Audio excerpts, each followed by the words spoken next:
Okay, I think we are live, so that's a good thing. Well, welcome to Narrowway Bible Church. Glad everyone's here. So the audio, we're slowly dialing things in on our video stuff. Our video's toned in, our audio, we're getting there. I'm having some line noise issues and balance where I'm trying to balance the pickups from how much power the soundboard's pushing to the computer's pushing, and it's like, okay, how many decibels is this one going to use versus this one, and it's a whole balance trying to get a good signal going. So I actually have another cable coming to see if we can improve it anymore. But this is our grand test. I was here for 2 hours today just working on audio stuff here, trying to get this thing working. And then I was going to go home, but then they said, oh, it's snowing really bad at home. So they said, you might as well just stay here and then go home tomorrow after work. So that's what my plan is. But tonight is a fun night. And hopefully people are able to tune in online. I know there's a lot of people up on the hill that are not about to brave the snow. And then some people that are sick and stuff. So we got all kinds of good stuff going on with that. But Daniel chapter 11, that's where we're going today. We're making our way through. And Daniel 11 is a phenomenal chapter of Daniel. You guys might find it a little dry tonight, especially as we go through it, because a lot of Daniel chapter 9 is historical. Or not chapter 9, chapter 11 is historical. But it's remarkable in how historically accurate it is. And just as kind of a brief introduction to Daniel chapter 11, previously when we went through chapter 10, you know how Daniel was really shaken up. He was weak at the knees. The angel had to keep strengthening him to tell him what this prophecy was that Daniel was to receive. And we learned at the conclusion of chapter 10 that there was a struggle going on between this angel and Michael had to come to his aid in order to release this angel to go and deliver the message from God to Daniel. So there's a lot going on behind the scenes in the spiritual realms that we don't normally or always talk about, and we most definitely don't see it all the time. But then Daniel 11 jumps in, and the angel begins to share this prophecy. But here's something that's remarkable. There are over 325 specific prophecies in this one chapter of Daniel. And the critics of Daniel that want to say that Daniel is not prophetic, that Daniel was actually written much, much later, looking back at history, one of their very arguments for saying this is not authentic is, lo and behold, Daniel was just so accurate. The prophecies were so specific and detailed that there is no possible way that it could be prophetic, because no prophecy would have been that detailed as Daniel gets in chapter 11. And their very premise for arguing against Daniel just affirms the authenticity of Daniel and the amazing nature of prophecy when it comes to God. You have these critics that want to say prophecy can only be vague. Prophecy is only given and then later applied when you see something, that kind of fills in the blanks. But then they forget, well, look at the prophecies about Messiah. Look at the prophecies about Jesus. Were they not very, very, very specific about how he would suffer, about where he would be born? All the details of what went on with Jesus were specific prophecies. We have other prophecies that we've studied referencing the kingdoms of Israel and exactly the names and the specific names of rulers that are going to come to power and do incredible things. And then history proves, guess what? Here comes, this king has this name. All of a sudden, what is he doing? He's doing the very thing that was prophesied of him to do. down to the very name of the person. So why is it so implausible to say, well, God gives very, very specific prophecies at times? At times there are vague prophecies, but sometimes he gives very, very specific prophecies. Tonight we're going to be going through many of these prophecies and what their purpose was, why they were important, and who they were focused on. And just to really put it neatly here, these prophecies that Daniel is going to be given here pertain to the rest of Israel's future. From the time the prophecy is given in the Persian Empire, all the way through the Grecian Empire, to the Roman Empire, to the millennial, to the tribulation. He's going to give them the whole future of Israel. And in giving the future of Israel, he's going to say, well, what is Israel's role? What is Israel's place going to be in this time of Gentile power? What is to come? And when we see it, you're going to see why Daniel was so weak in the knees after receiving these prophecies. So turn to Daniel 11, and we'll jump right in. And I've got some slides that I'll put up here because it'll be easier to track with the historical context. And we're going to go through it. And, you know, a lot of this stuff you might go, wow, gee whiz, oh yeah, that's great. So that person did this person did that. Go through the process. Soak in the information because, yeah, you might say tonight, wow, so we learned about Ptolemy the First and Ptolemy the Second.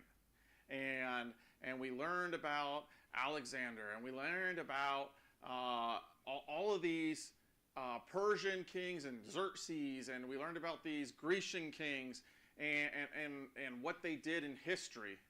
And I go, who cares, right?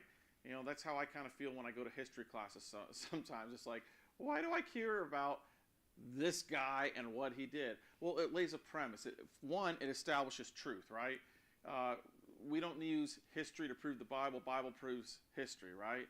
So when we look at this and we identify matches in the prophecy to the kings to a very specific T, it affirms this is truth. We can trust this. It also is going to affirm to us that God is in control of absolutely every detail. God is sovereign over the whole program from start to finish. If everything that he prophesies and says back here in the time of the Medes and the Persians and the Greeks comes to pass very specifically, then why would we doubt his program as a whole when it comes to right now, you know, in between 69 and 70 weeks, the gap period, all the way through to the 70th week of Daniel? Why would we have any doubts about it? God's already shown himself to be true, shown himself to be faithful, and he gives us the evidence that we can trust it.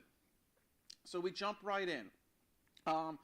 First off, I'm going to tell you who is the voice speaking here in 11. This is the angel. The angel is the one talking. This isn't Daniel speaking. This is the angel revealing the prophecy to Daniel. In the first year of Darius the Mede, I, the angel, arose to be an encouragement and a protection for him. This is a very interesting fact.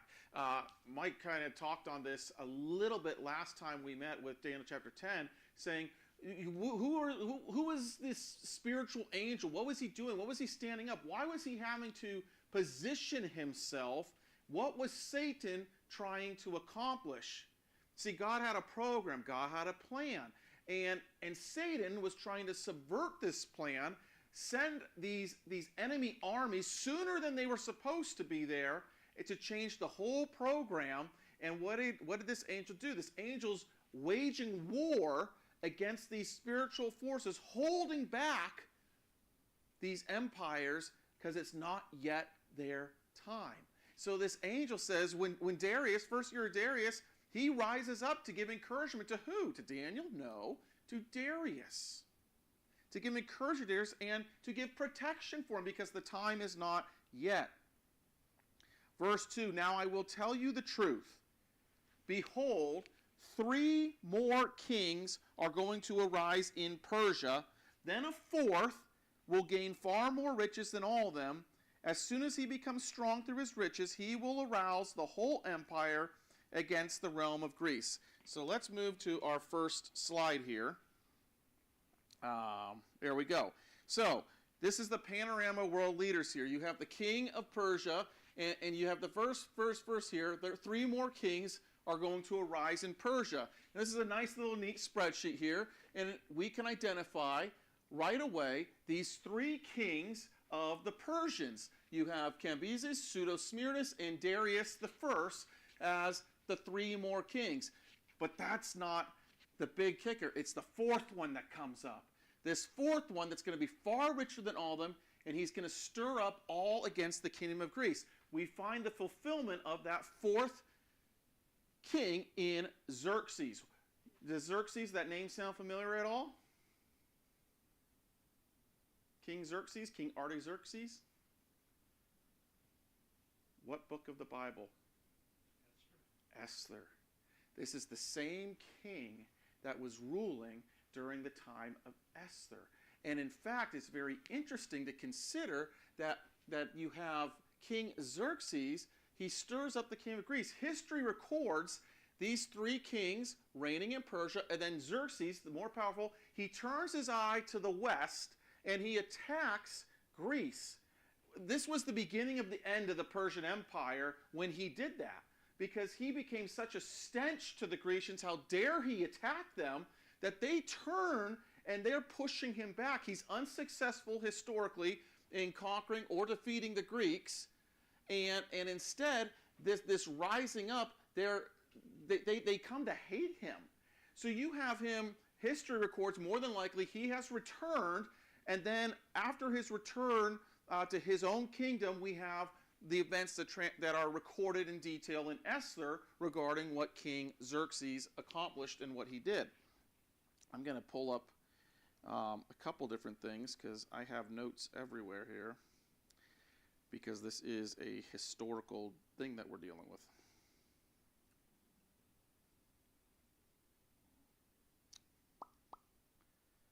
All right.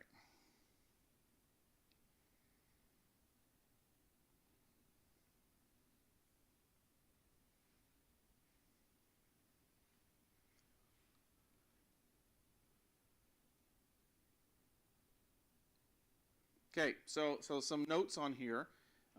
These visions and insights regarding the future of the Persian and Greek empires relevant in the fact that as we go along, we're going to see each and every kingdom try to wipe out the Jews. They did not like the Jews. The Jews were hated. In fact, focus is going to turn in these next verses to the region surrounding the Promised Land, surrounding Israel. This is why this is coming to Daniel. This is going to be the future. This is the prophecy of God's plan of what's going to transpire with his people Israel. So under King Xerxes, and with your understanding of what happened with Esther, who is it or what is it that transpired when he tried to wipe out the Jews under King Xerxes? Remember, we had Haman, right? And he hated Mordecai, who was the uncle of Queen Esther, right? So he devised this whole plot and plan to get rid of Mordecai. And in the process of getting Mordecai, we're going to get rid of all the Jews. Well, guess what Haman didn't know? He didn't know that Esther, the queen, was a Jew herself. So it ends up, long story short, totally backfiring on him through God's protection, God's providence over his people. And what happens? Haman ends up dying. The Jews end up being saved. And then again, we're going to see under the Greek Empire trying to wipe out the Jewish people during the reign of Antiochus IV when he tries to kill every Jew. But we'll get there. So then we keep going here. A mighty king. So then verse 3. So that's Persia. All the way through to Xerxes, the 4 kings. There's actually a 5th king in there that reigned during Persia, but his reign, history records him as less than a year, and quite frankly, they say he was an illegitimate king. So there's good reason why perhaps he's omitted as one of these kings, because he wasn't really the king. Verse 3, though, after Xerxes, a mighty king will arise. He will rule with great authority, and he will do as he pleases. But as soon as he has arisen, his kingdom will be broken up, parceled out to the 4 points of his compass. We looked at this earlier in Daniel chapter 7. This is Alexander the Great, represented very specifically in history. He comes to power. Remember, he moves in swiftly, right? And he comes to power. And then right when his kingdom is established, when he finally is ready to reign, his kingdom comes to ruin for himself, and it's broken into 4 separate kingdoms, which are recorded here accurately in history. Let me zoom this in a little bit here, because that might help. There we go. You have Macedon and Greece that went to Cassander. You have Thrace and Asia Minor that went to Lysimachus. You have Syria and Babylon, which went to Seleucus, and Judah and Egypt, who went to Ptolemy. These people were not his kids. They were not his sons. They were not relatives of his. That's why the prophecy said it won't go to his posterity. It says his kingdom, verse 4, will be broken up and parceled out toward the 4 points of the compass, though not to his own descendants, nor according to his authority which he wielded, for his sovereignty will be uprooted and given to others besides them. These are the 4 that take power. Moving forward from here, the prophecy does away with Macedon and Thrace, and it focuses in on these 2 kingdoms of the 4, the northern kingdom and the southern kingdom. Basically, if you want to sum it up, Syria and Egypt. And guess what's in between Syria and Egypt? Israel. And so for the rest of this prophecy, you have a constant struggle going on between the north, Syria, and the south, Egypt. And in the middle, suffering through it all, is the Jews, hated by both and tortured by both when whoever comes to power. And we'll see what that looks like here in just a moment. Very specific prophecies that all theologians, whether they look from a critical eye saying Daniel was a 6th century BC genuine prophecy, or he's a 2nd century fraud looking back at history, BC fraud looking back at history and the events that happened, they all agree that all these prophetic indicators point very specifically, with no doubt, to these historical players that have taken place. Again, this is why they say Daniel, they don't trust Daniel, because they say it's too accurate, it's too precise. How could he possibly have prophesied to that detail these divisions? Verse 5. So, we have the 4. They're broken up. You got the 4 kingdoms, north, south, and then you got east and west, Greece and Asia here. And then you have the king, verse 5, of the south will go strong, along with one of his princes who will gain ascendancy over him and obtain dominance. His dominion will be a great dominion indeed. So this is Ptolemy the First, down in Judah and Egypt. He makes if you look here, Seleucus is in Syria and Babylon. They come and they make a treaty, history records, and they're working together basically for a certain point. And that's why it calls them one of his princes, and yet the northern kingdom ends up being stronger than the southern kingdom, and causes conflict and problems historically there. Then verse 6, after some years, there's going to be an alliance. The daughter of the king of the south, that is Ptolemy, will come to the king of the north to carry out a peaceful arrangement. Here's that peace treaty because of the power struggle that took place historically.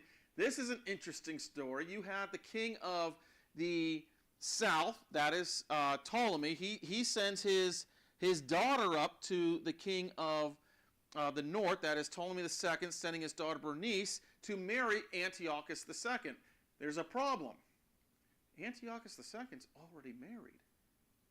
So what does Antiochus II do? He casts off his wife and he marries this Bernice to form the allegiance, thinking, okay, things are going to get better. This is going to be a good thing. But look what Scripture also records here. She will not retain her position of power. Just quickly, so what you're saying is when Alexander Yeah. And he died kind of very young, and he died kind of quickly. Yep. It was parceled out then to his 4 generals. To 4 generals, not his blood. Not his blood. So those 4 generals each had a section of Alexander's empire. Right. North, south, east, west. And they begin to fight among themselves. North. We don't know from Scripture what the east and west are doing, but we know the north and south are fighting. Yeah. You know, Syria and Egypt of Alexander's kingdom are in a constant struggle. And this struggle is going to continue for many, many years. And there's going to be moments of peace, and then there's going to be moments of all-out war that get worse and worse to a degree. Right now, there's a false peace that's been established. He sent his daughter to marry, established the family relationship. Hey, we're family. We're going to get along now. We don't have a problem. Let's unify.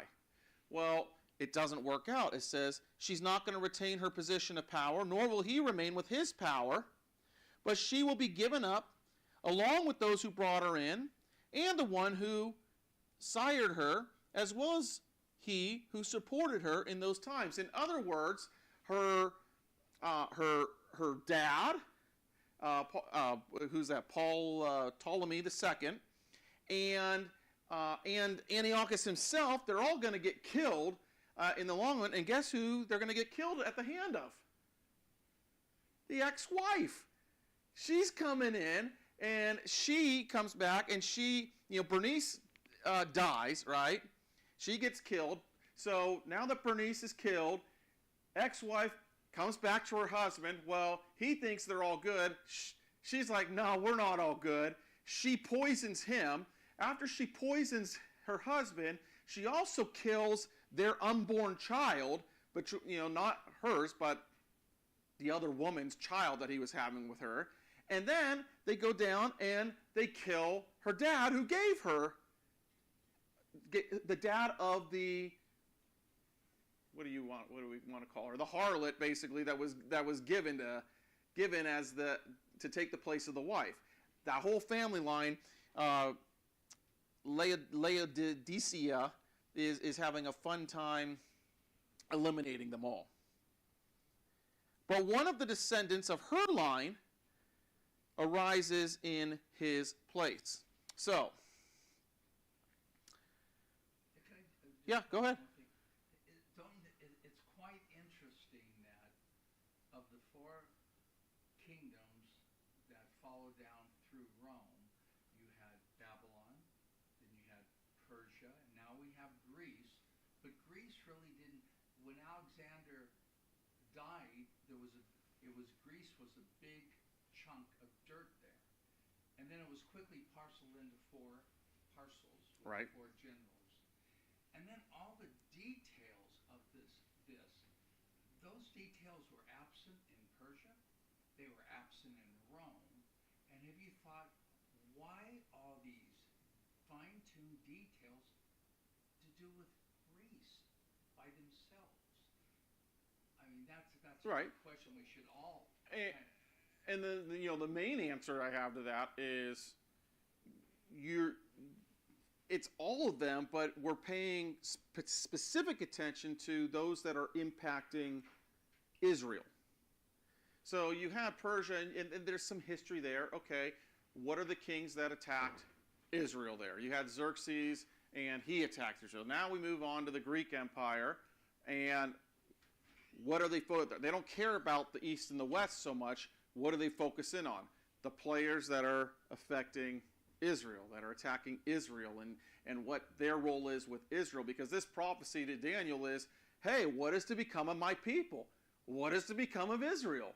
So God's saying, okay, I'm going to show you in the book of truth what is to become of your people. He's using the Grecian Empire right now, but that's not the last empire, is it? That's just the 3rd empire. What were you thinking? Well, I'm thinking the same thing, but I've always wrestled with so much detail in the Grecian 4 generals and their parceled out sections. And then when you go to Rome, starting with Julius Caesar, they don't have these details. No. And Rome is such a major player, from Julius to Augustus to Octavian and so forth. It's always puzzled me, say, Yeah. Well, we know one reason why is because the Antichrist comes out of one of these generals. Right. So that's what I always concluded. That's why. And also I think there might maybe hypothetically maybe some of this detail is because the Grecian Empire comes to a close, and so there's so much recorded from the start of the Grecian Empire to the conclusion of the Grecian Empire, where the Roman Empire, while a lot goes on in it, it's sort of that 69th, 70th week Daniel thing. A lot transpires, and then it stops, and then it picks up again, and if you think about it, okay, there's a lot of prophecy about the Grecians, right? There's a lot of prophecy about the new Rome also, revived Rome. But they don't really talk all that much, like you're saying, about what about the Rome leading up to Jesus? Why is that such a quiet Rome? But then when we get to the toes, oh my goodness, there's so much to say about that portion of Rome. You know, it's an interesting, you know. This woman here. This isn't easy to teach, by the way. No, it's history. Yeah. It's a history book, and I am not It's hard to teach. an ancient world historian, so I've always struggled with it. you're going to get a bunch of names and a bunch of basically facts of things that happen that are interesting, and then you're going to go, but what does that mean for me? What do I do with this? Why is God telling me this? So you have Bernice killed. Bernice's brother here, Ptolemy, is defeated by Seleucus here. So you have this Laodicea. She conspired to have Antiochus and Bernice killed. Ptolemy II dies about the same time. And then you go on to verse 7. One of the descendants of her line, that is Laodicea, arises in Antiochus's place, and he goes against their army, enters the fortress of the king of the north, and he will deal with them and display great strength. Also, their gods with their metal images and their precious vessels of silver and gold he will take into captivity to Egypt, and he, on his part, will refrain from attacking the king of the north for some years. So you have the king of South Ptolemy. He goes in, and he's going to deal harshly with the king of the north because of what just happened. He gave his daughter up there. She got killed. He got killed. The peace is broken. They're at war again. He goes up there. He plunders the temples, and he carries everything back with him to Egypt. So the south, the southern kingdom, Egypt, is now in control of the promised land. So they're the ones that are controlling Israel. They're taxing Israel. They're torturing Israel. And it's their turn to be the bad guys, you might say. Then in verse 9 it says, the latter, that is, the king of the north, will enter the realm of the king of the south. So, war. Now we have war again. The king of the north comes down and he attacks the king of the south, but it's unsuccessful, and he turns around and he goes back to his own land. We find this fulfillment here from 2:41, 2:23. The two nations were at peace. And then Seleucus II historically hoped to retake part of his kingdom from Ptolemy III, but he failed. Right side is what history records, left side is the prophecy, so you can match them all together here. But what happens? His sons, he says, he fails, but his sons in verse 10, they mobilize and assemble a massive army, and one of them will keep on coming and overflow and pass through, that he may again wage war up to his very fortress. So it's showing this pattern of attack.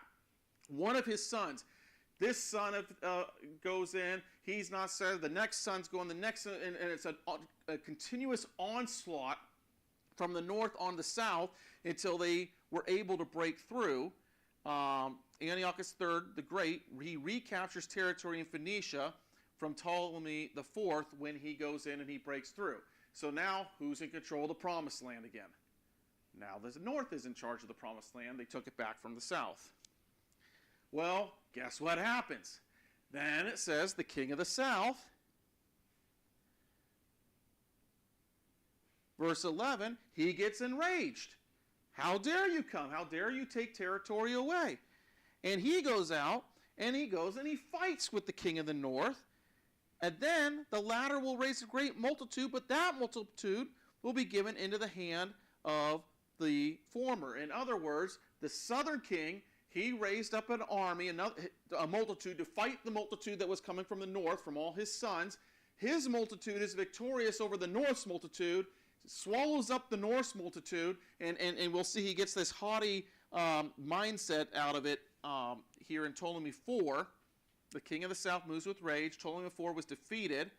Antiochus' forces at the Battle of Raphia in 217 BC. According to Polybius, Antiochus lost nearly 10,000 footmen and had another 4,000 captured. And then if you look and take note, what does it say in verse 12? His heart will be lifted up, and he will cause tens of thousands of people to fall, yet he will not prevail. So his whole goal, he goes in a rage, he's going to say, enough's enough, I'm wiping out Syria. He defeats a massive amount of people. He's victorious, his heart is elevated, but guess what he's unable to do? Finish the job. He doesn't finish the job. So, what happens? Verse 13, here we go again.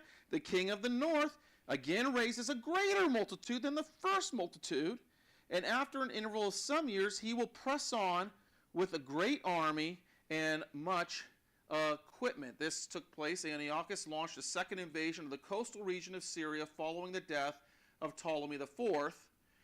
Remember, Syria was part of the northern kingdom, so he's attacking to regain territory that he lost from the southern kingdom. What happens? Then, in those times, verse 13, many are going to rise up against the king of the south. And here's a very interesting point. Then, the violent ones among your people, whose people? The Jews.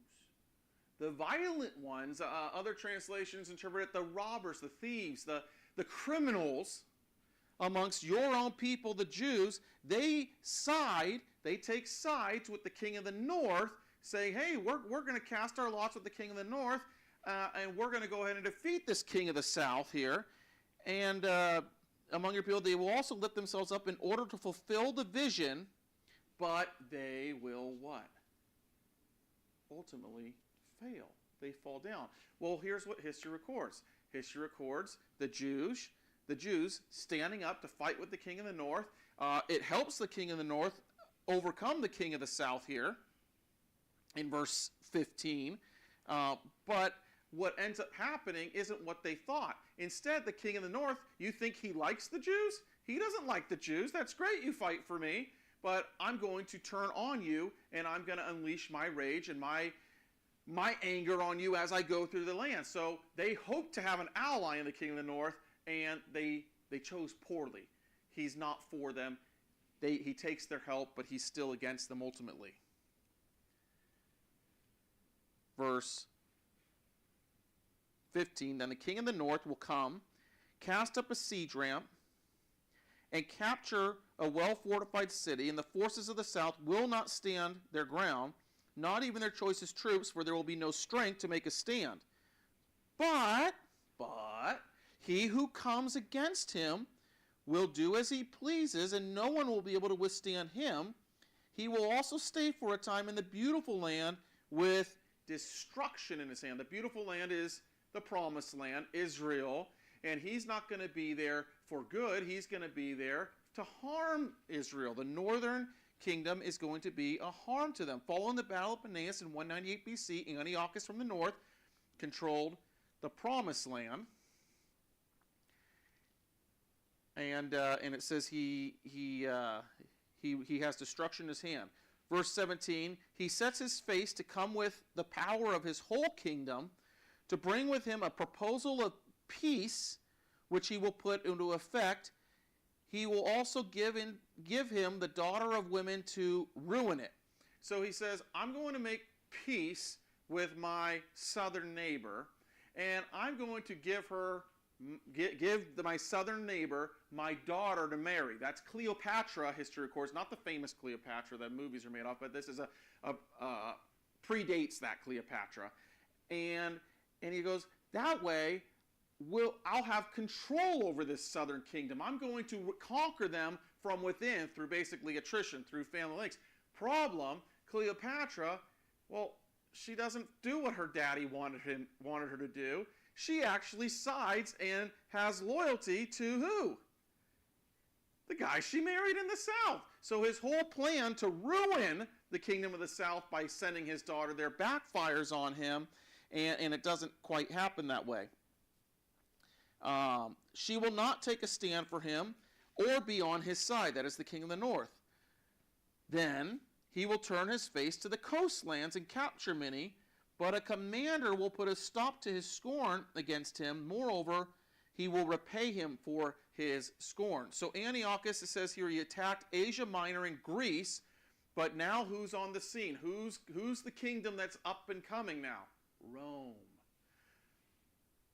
Rome intervened, defeated him in Thermopylae, and later at Magnesia, forcing Antiochus to abandon his conquest there.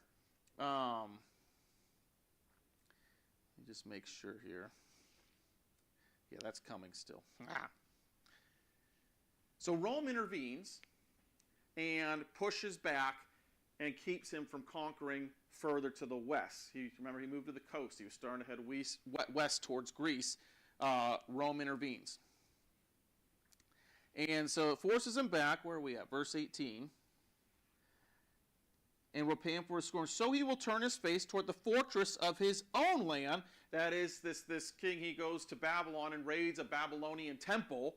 And the natives there, they end up killing him here. So it says he turns his face toward the fortress of his own land. He'll stumble and fall and be found no more. That's how his demise happened.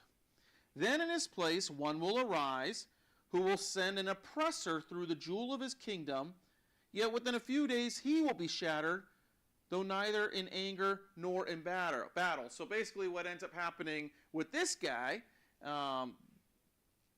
this is Seleucus the Fourth, who succeeds Antiochus, who died. He sends Heliodorus, his finance minister, guess where? To Jerusalem to seize the temple, to take from the temple everything, because he's going to go ahead and make tribute and pay tribute to Rome.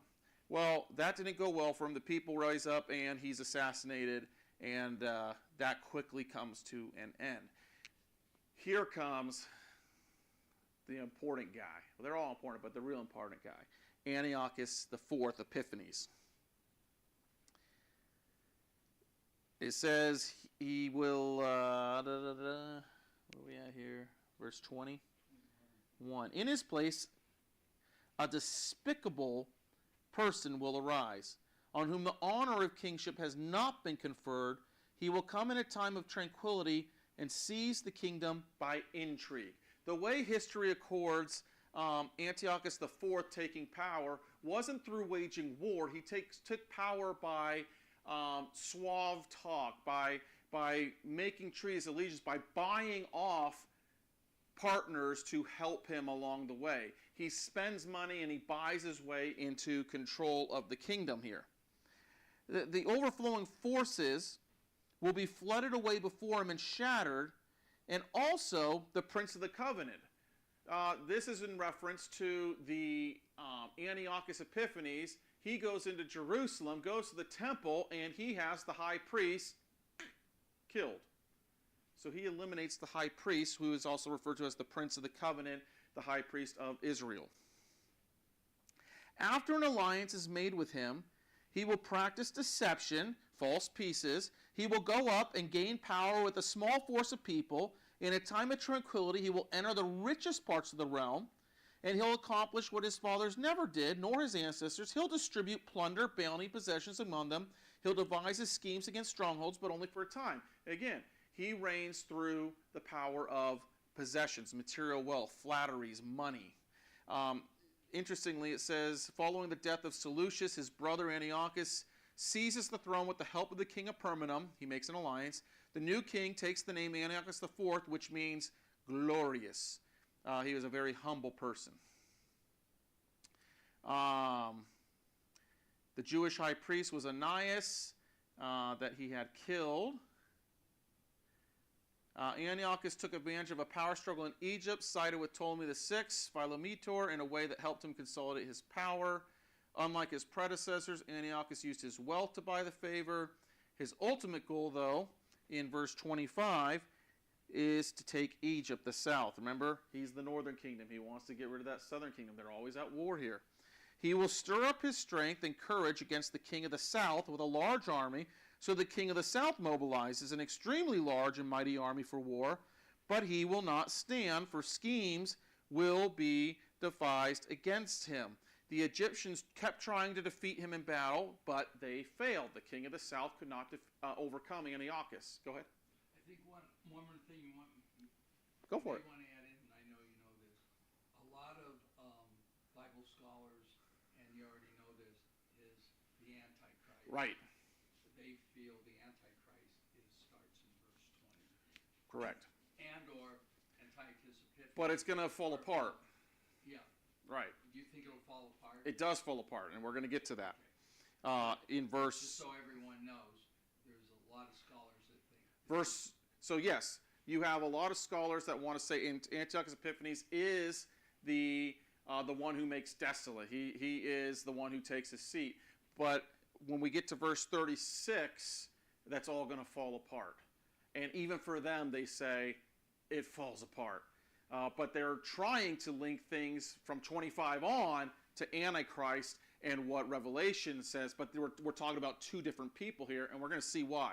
And the main reason being why is even the critics say Antiochus Epiphanes, he does a lot of things that, yeah, they fit some of the stuff, but they just don't fit perfectly. It's like puzzle pieces, right? You ever take a puzzle and you can put the puzzle piece in, but it's just a little bit off, and it knows that's Antiochus Epiphanes. And the critics will admit, especially when they get to verse 36, that a problem takes place if that is Antiochus Epiphanes, because he does a lot, but he doesn't do enough in order to fulfill what Scripture as a whole says he is supposed to have done. But we'll see more of that. So he rules in power here. He goes against the king of the south, that's Egypt. He can't overcome them. Those who eat his choice food will destroy him. His army will overflow, but many will fall down slain. So you have this inner struggle. You have a rebellion that happens within his own northern kingdom, which prevents him from taking full advantage and full press over Egypt. He fails in that endeavor.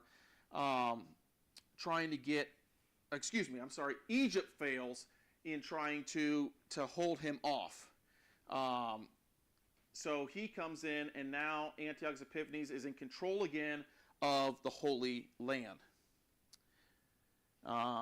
Verse 27, as for both kings, their hearts are going to be intent on evil. They'll speak lies to each other at the same table, but it will not succeed, for the end is still to come, the appointed time. So they're all buddy-buddy. They're having this kind of this tense false peace between north and south, between Egypt and Antiochus, and yet they're both lying. You know, you can just see what's happening at the table. Oh, you're such a good guy. And then they're like, yeah, I want to stab him in the back. You know, they're not friends. They're enemies here. So it says here in verse 28, then he, that is Antiochus, will return to his land with much plunder, but his heart will be set against the holy covenant, and he will take action and then return to his own land. History records that on his way back, he enters into Jerusalem. He loots the temple while he's there. Again,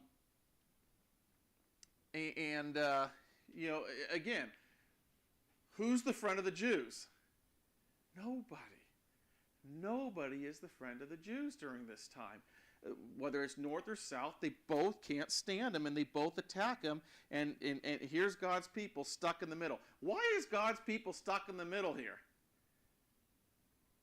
Do you guys understand why all this horrible stuff for God's people? Well, what did God's people do? We've talked about this previously in Daniel. They were what? The diaspora. They were they were cast out of the land. The northern and southern tribes, kingdoms, they fell. Babylon carried them off. They're in captivity with Babylon. They're in captivity with the Persians. They're in captivity with the Greeks. They get to go back to their own land under Darius and under and Cyrus and go back and do some rebuilding. Nehemiah, Ezra, right? But they're never going to achieve their full glory. We're talking about Jerusalem leading up to Jesus Christ. We're only 150 years before Jesus is born for the most part here. The bad things are taking place. So then he'll return to the land. He goes back north. He goes against the Holy Land, which he's in control, plunders it. Verse 29, at the appointed time, he says, I'm going to come back. Don't forget that word there. What the appointed time? Whose time are we talking about? Who is in control of everything? And I think this is a remarkable thing. All these prophecies, they're not laid for chance. God says, okay, you're going to go this far and no further. You're going to go this far and no further. We're going to have this back and forth for a time, a period of time that who has ordained? God has ordained. He's in control of it. And at the appointed time, not before and not after, when God says it, Antiochus will return, come into the south, but this last time it will not turn out the way it did before. Uh-oh, something's about to change.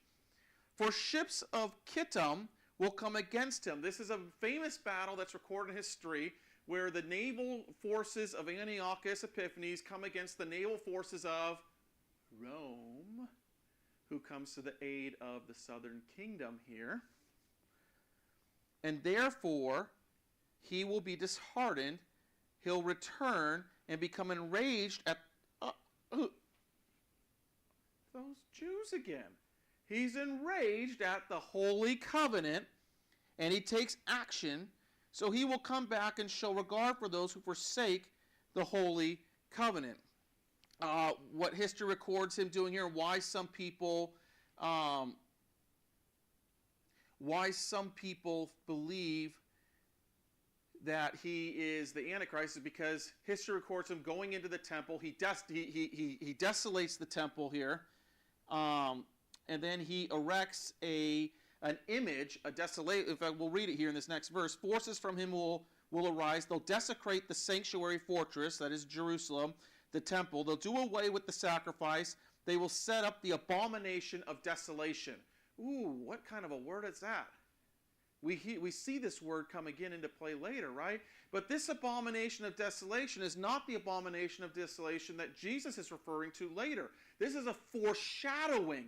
This is the Solomon before the Christ. This is the John the Baptist before Jesus. This is the Elijah before. This is the trailer movie, you might say, before the real thing takes place. This abomination desolation is likely the false god Zeus, which is set up in the Jerusalem temple during his reign. By smooth words he will turn to godlessness those who act wickedly toward the covenant, but the people who know their God will display strength and take action. So he tries to feed into who? What? The unfaithful, the ones that have said, you know what, forget God. God doesn't matter anymore. The wicked ones, God says. The same says he turns to the wicked ones of the Jews. But those that follow God stand up, that know God, and they show strength, they take action. Those who have insight among the people will give understanding to the many, yet they will fall by sword and flame, by fire and by flame, by captivity and by plunder for many days. Now, when they fall, they will be granted a little help, and many will join with them in hypocrisy. Some of those who have insight will fall in order to refine, purge, and make them pure until the end time, because it is still to come at an appointed time. So this is all talking about what was Antiochus doing in Jerusalem, in the Holy Land. Interesting history. So we have this naval battle, right? Antiochus is fighting with Rome. Rome surrounds. History records their tactic is they basically surround him and force him to surrender. This guy thinks he's great. This guy names himself, basically with godlike quality. And Rome beats them and says, no more. And what's in it, history says the Roman commander that conquered him, he took a stone or a stick and he drew a circle around Antiochus Epiphanes. And he told him, you have until you step out of this circle to decide if you are going to surrender and turn back. What are you going to do? And it was at that moment, history records, before he stepped out of the circle, he made peace with Rome and he turned back. But he's not happy about it, right? So he turns back and he goes, and guess who he's going to beat up? The punching bag. He's going to go have some fun with the Jews, with Israel, and he's torturing them along the way, defiling the temple, taxing them, killing them, murdering them. The Jews are rebelling. They're fighting against him. They're failing as well. It says here, thousands of Jews were killed during this time before the temple was recaptured and purified. These events became the precursor to the activities of the final ruler, who will be the Antichrist. Key in on the last part of verse 35. And also back up to verse 29. Verse 29 had that word, at the appointed time. Antiochus Epiphanes goes south and encounters Rome. Rome subjects him, beats him. Now, basically, Antiochus Epiphanes is under Roman governorship. He's going to pay monies to Rome, basically as part of his surrender deal. He's a Roman vassal state now. At the appropriate time. And then when you get to verse 35, some of those who have insight will fall in order to refine, purge, and make them pure until the end time. And then what's it say? Because it is still to come at the appointed time. It's not complete. It's not done.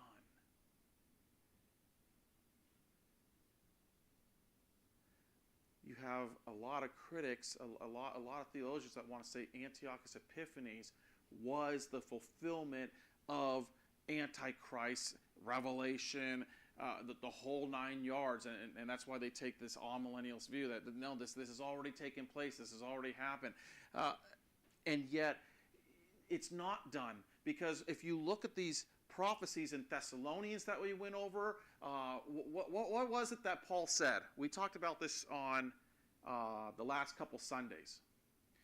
You had people in the Thessalonican church that were saying the day of the Lord has already come.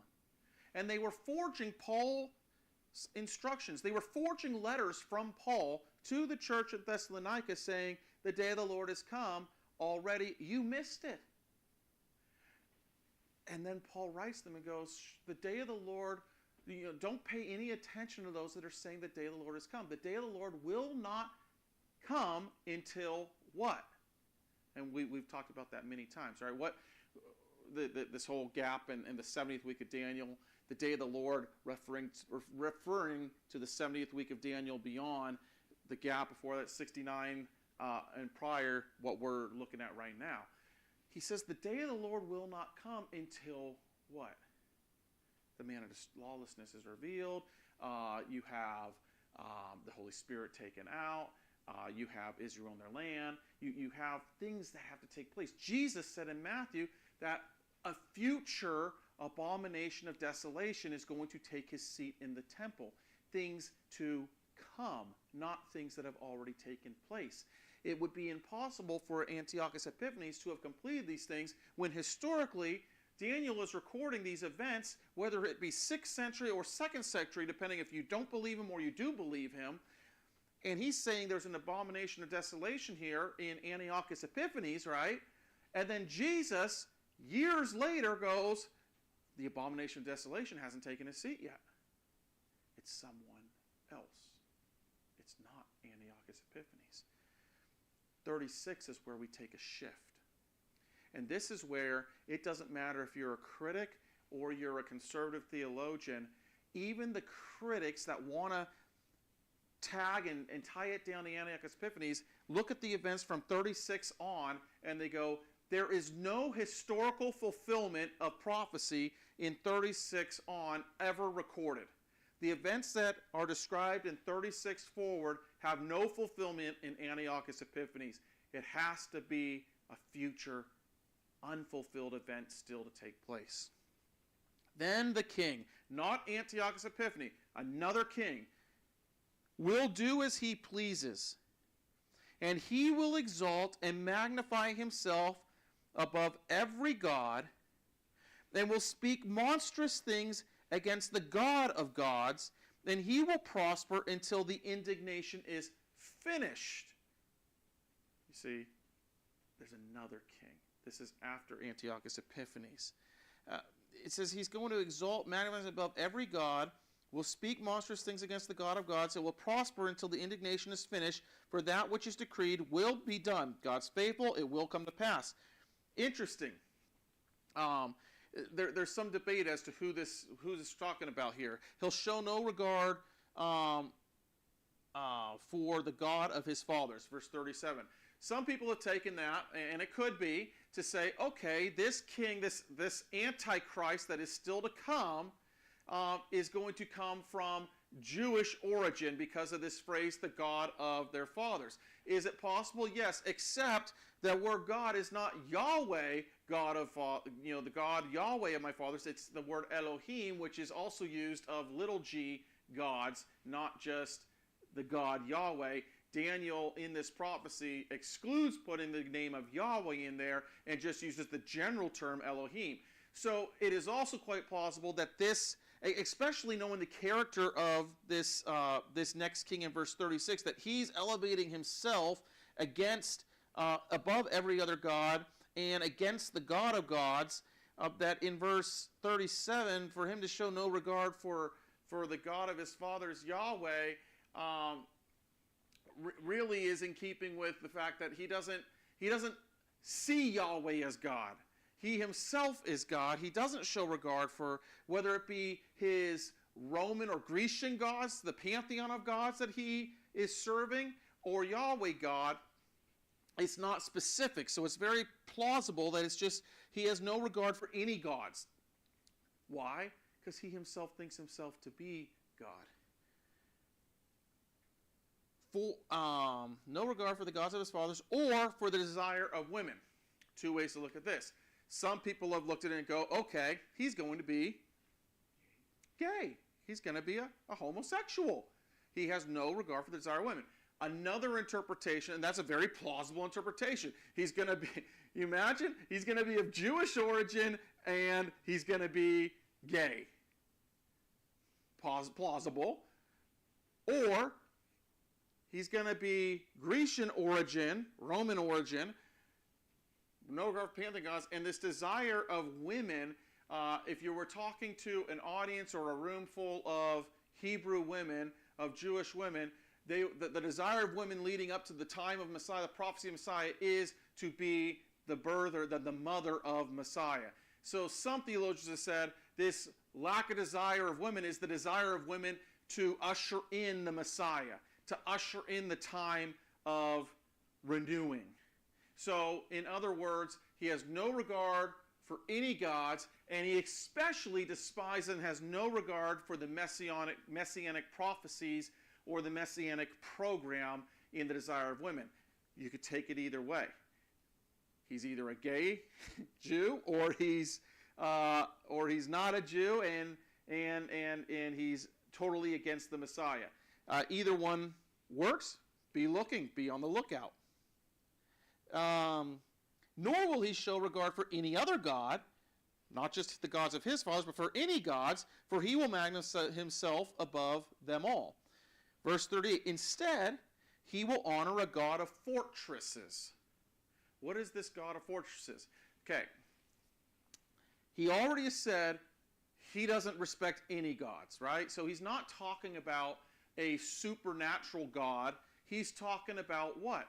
The God of might, the God of power, the God of waging war, the God of fortresses and strength. That's his God. His thing that he worships is his strength that he wields. A God whom his fathers, they didn't know.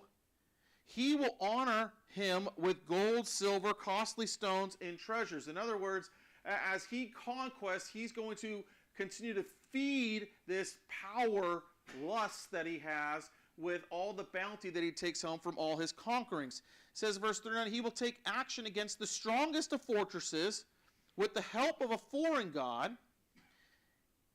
He will give great honor to those who acknowledge him, and will cause them to rule over the many, and will parcel out land for a price.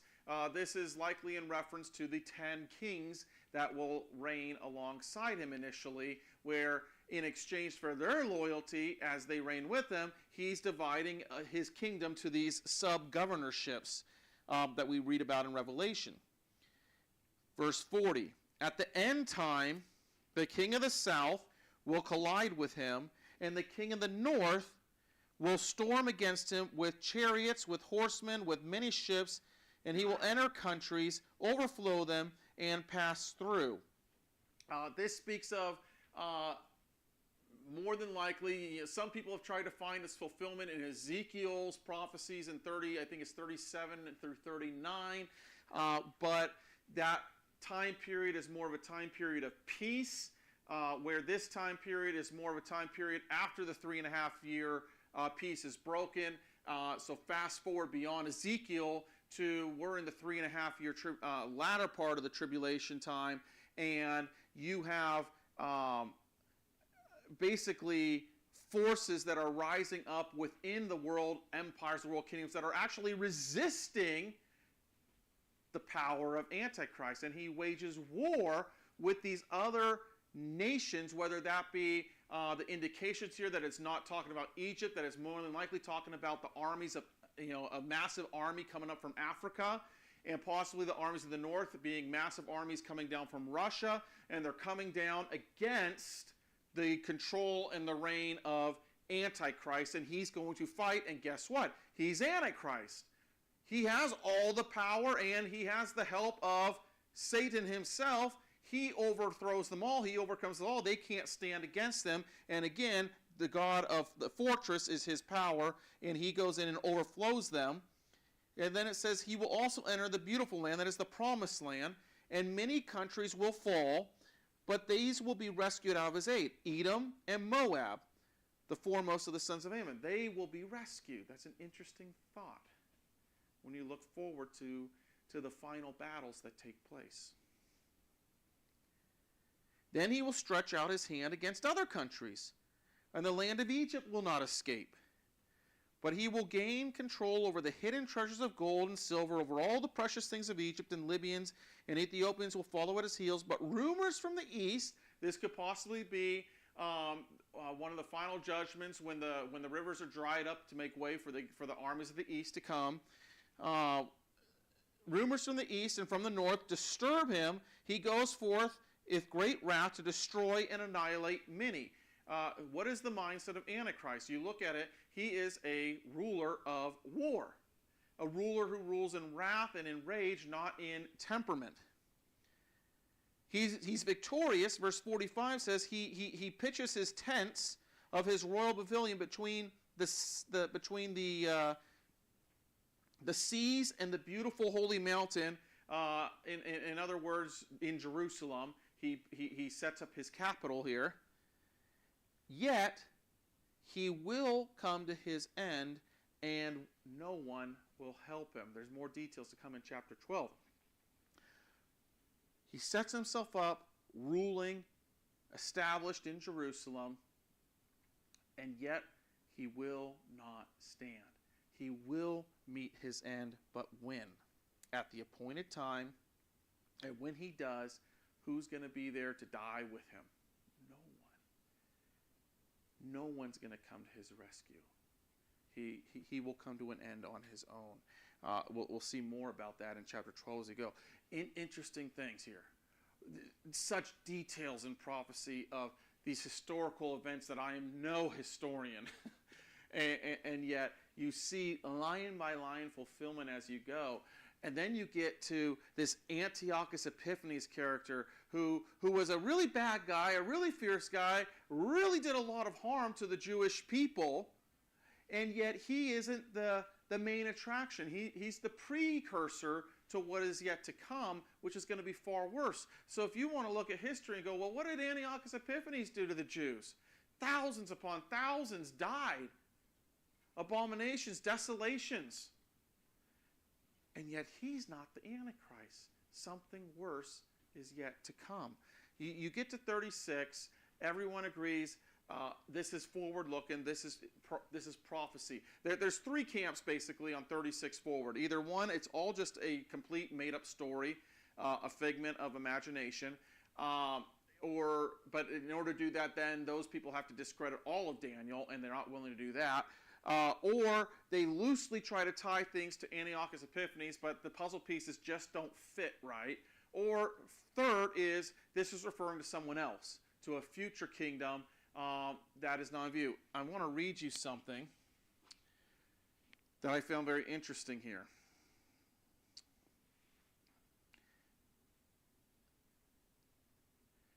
So even the Jews during the time of Daniel, look at verses 36 in Daniel's prophecy, post-Daniel, and they attribute this not to a historical figure, but to a future event that takes place.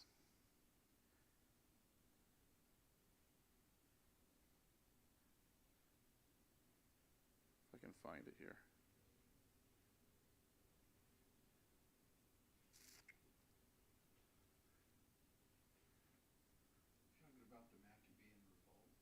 Yeah, well, you have the Maccabean Revolt. That's prior to verse 36.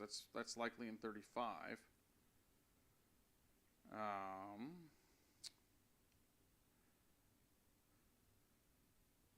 Here we go. Nope.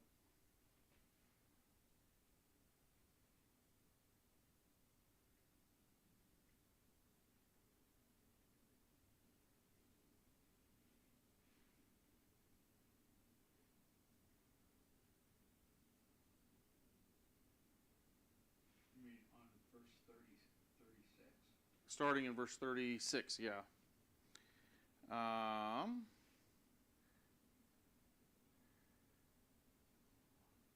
There was a right. Okay, here we go. Even the Jews in St. Jerome's time looked upon this prophecy from Daniel 11:36 forward as having still to receive its fulfillment. These are the Jews that look at this and go, this didn't happen to us yet. St. Jerome comments, the Jews believe that this passage has reference to the Antichrist, alleging that after the small help of Julian, a king is going to rise up who shall do according to his own will and shall lift himself up against all that is called God and shall speak arrogant words against the God of gods. He shall act in such a way as to sit in the temple of God, shall make himself out to be God, and his will shall be prospered until the wrath of God is fulfilled, for in him the consummation will take place. We too understand, this is the Jews now, we too understand this to refer to the Antichrist. So, ancient history during St. Jerome's time, the Jews, they themselves said, this is a different dude. This isn't the same dude. The critics,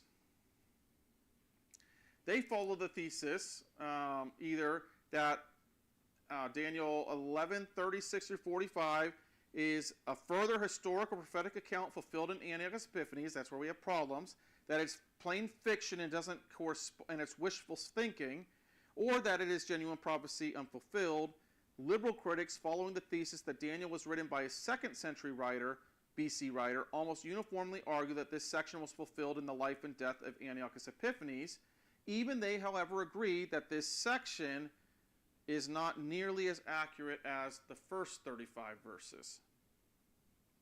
Although finding it an accurate forecast of Antiochus' death in regarding the passage as a prophecy of the king's catastrophic end, liberals admit it cannot with those conservative theologians, been taken in any way as an exact prophecy, the actual events of his ruin.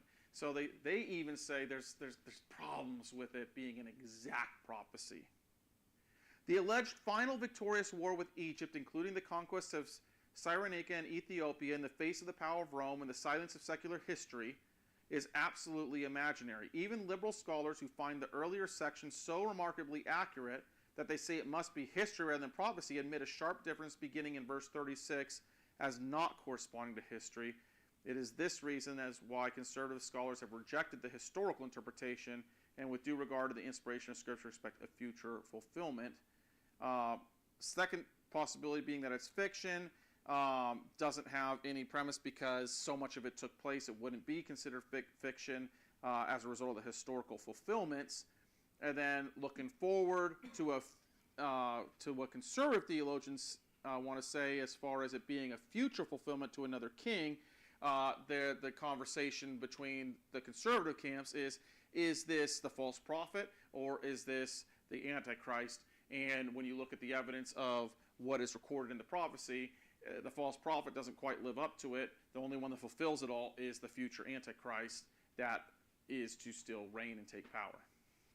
So much history here, right? Yeah, go. I think kind of in what you're saying, I think here's the way I take it. Yeah. And it's an easy way to approach it. In verse 36, regarding,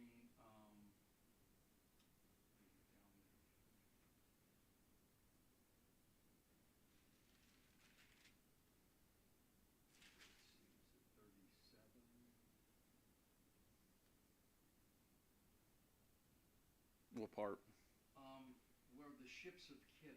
Oh, that's back at verse 20, or verse 30.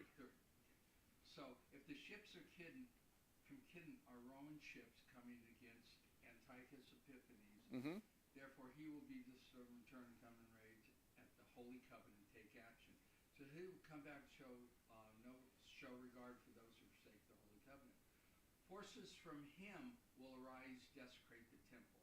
Now we know in Daniel chapter 11 it was the Romans in 70 AD that desecrated the temple. Right. And do away with the regular sacrifice.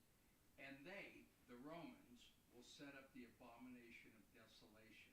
The prince of the Roman is the Antichrist. Right. And since Jesus makes a reference to the abomination of desolation spoken of in Daniel the prophet, yet being future, I think we can all safely say from 30, at least 31 on, is future. Because Jesus made a reference back to the abomination of desolation spoken of specifically by Daniel as being a future event. Now whether or not, because that's what Jesus said. Correct. Okay. So if it starts in 30 with Rome, the ships of Kittim, those are the Roman. That's when Rome takes power, yeah. Yeah, takes power, and since we know in Daniel 11 that it's the people of the prince to come, Romans, are the ones who set up and desecrate the sanctuary for the Antichrist. So that's another school of Correct. So Antiochus is the prefigures Correct. that. And I think that's what and to tie on to, well, yes and no, because there's two events that take place. Antiochus Epiphanes does go into Jerusalem, does defile their temple, is pushed out. We have the historical evidences there. And yet one thing that you brought out that I really like is who is the one that is desolating the temple all the time? Rome, right? It's Rome that's going to do it. When the ships of Kittim come and they conquer Antiochus Epiphanes, for all intents and purposes, they drew the circle and he has to swear allegiance to who? Rome. He now, when he turns back to the Holy Land and heads back there, Antiochus does, he is an agent no longer of Grecian power.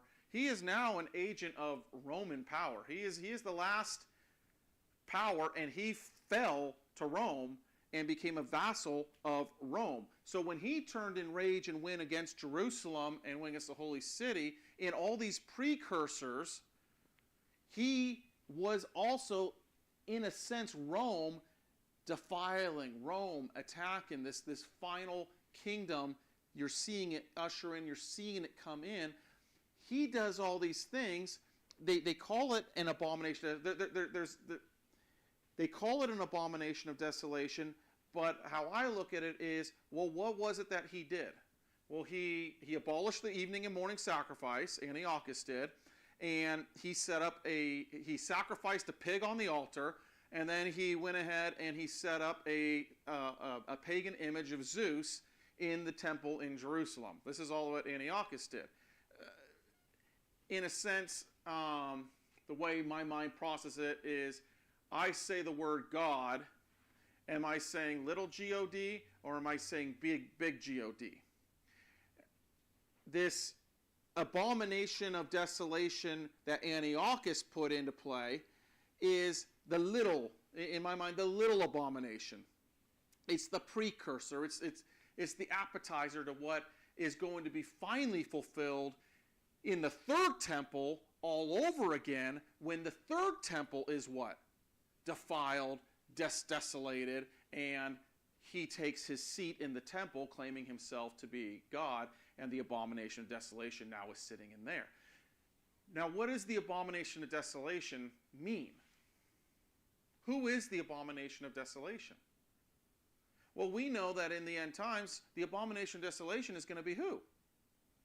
He's going to take his seat in the temple. It's Antichrist. It's the man of lawlessness. And yet it's who he is. It's what he's representing that makes him such an abomination, is it not? It's the fact that he is setting himself up to be above and to be God himself, an abominable thing. He's the pig on the altar, you might say, setting himself up in the temple, which is an abomination, desolation in and of itself. Jesus, when he's talking about the day of the Lord that is yet to come, says, well, there's going to be a future abomination of desolation. Now, Jesus, at this point, will have already known about what took place in the second temple, would he not? Would Jesus not be versed in how the second temple was defiled and how they had to go, and all the thousands of people, the Maccabean revolt, how they all had to die, and then they re-purified the temple? That would be history for Jesus as a Jew. And yet he references something out of Daniel 11, an event in Matthew, I think it was chapter 23, 24, and he references Daniel 11, alluding to a future abomination of desolation that is going to take place.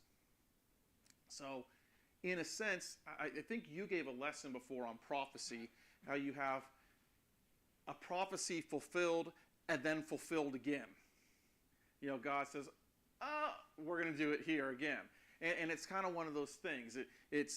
You're looking through the glass and you're seeing it, you know, in a flat dimension, but it has depth to it. It takes place here and it takes place there. That's how I'm looking at it. I see fulfillment historically in 30 to 35, but with a precursor of these are the like events that are going to be taking place in 36 on. The king, when it uses the term the king in 36, it doesn't say then another king rises up. He says the king as if it's the one and the same, but we know it's two different time periods in view here. So in a sense, this Antichrist that comes is going to come in the likeness of Antiochus Epiphanes, doing many of the same things that he does, but on a whole nother scale and a whole nother level. Does that make sense? Overall, the thing that I took from this was I studied this, is like you said, this was like my head was spinning as I was trying to prepare for teaching this. I'm like, I'm not a history teacher. What is going on here? You know, there's names and events and all this stuff, and it's all ancient and whatever. Is one, the precise nature of God in that he pins everything down. Every moment is scripted and nothing is happening apart from his will. And whether it be BC, whether it be AD, whether it be the gap, or whether it be the 70th week of Daniel, God is going to be in complete and precise control of every single event to take place. And as we see, and as we saw through Daniel 11, who is God always taking care of? Who is he preserving throughout this whole thing? It's interesting. Kings of the north going up against kings of the south. Who's in the middle? Who's in the way all the time? The promise. Israel.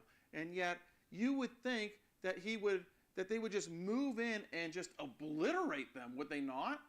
You know, this Jewish remnant nation that's basically in the way, obliterate them along the way. But even throughout all these battles, what did God do? He preserved them. He protected them and kept the remnant there. And they flourished until what? We see the time of Jesus come onto the stage and what has been established through the Maccabean rule, the purification of the temple. You have a new temple. You have a new Jerusalem. Yeah, they're under Roman control now. And how's that going for them under Roman control when we get to Matthew? Are they happy servants of Rome? They're no more happy servants of Rome than they were of Antiochus. They're waiting for the Messiah to set them free.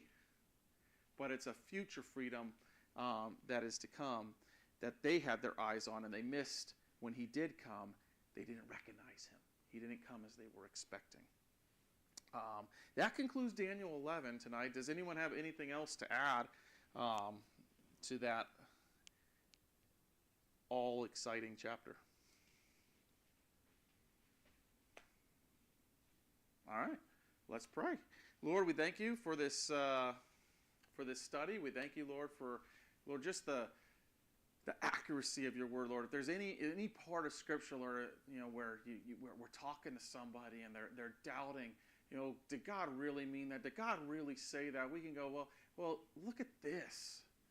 Look at these these 325 prophetic utterances that were fulfilled in incredible detail by you. And may we be able to point people to that and go, look at how faithful our God is, to preserve his people, to keep his covenant of faithfulness, and yet in the midst of it, at all the proper times, at his time, bring events to bear and bring events to pass, Lord. I pray, Lord, that we would be excited as we look at that when we're looking, trying to look to the signs, look to the future, look to our future hope, Lord, that we would hone in on those small details, God, and that we would just glean whatever we could, Lord, and that it would bolster our faith. We love you. We thank you. We give you all the glory. Amen.